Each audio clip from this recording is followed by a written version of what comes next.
Develop કરી? દરેક વ્યક્તિનું ઘડતર પોતાની રીતે થતું હોય છે અને વ્યક્તિના ઘડતરમાં સ્થિતિ કે પરિસ્થિતિ બહુ જ મોટો ભાગ ભજવે છે.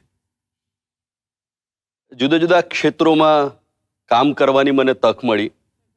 પરિસ્થિતિઓએ જુદા જુદા ક્ષેત્રોમાં મને ફંગોળ્યો અને પરિણામ સ્વરૂપે મને જે અનુભવો મળ્યા એ અનુભવોએ મને જુદા જુદા ક્ષેત્રોમાં કામ કરવાની તક આપી. એમાંથી એક પ્રકારની સમજ મારી કેળવાઈ અને જે ક્ષેત્રમાં ગયો એ ક્ષેત્રને મેં મારું ક્ષેત્ર બનાવ્યું અને પરિણામ સ્વરૂપે જે ક્ષેત્રોમાં મેં કામ કર્યું તે ક્ષેત્રોમાં હું શિખર ઉપર કેવી રીતે બેસી શકું અને એના તત્વ સુધી કેવી રીતે પહોંચી શકું, એના મર્મ સુધી કેવી રીતે પહોંચી શકું, એ એકમાત્ર મારું ધ્યેય રહ્યું. પરિણામ સ્વરૂપે મારા ઘડતરના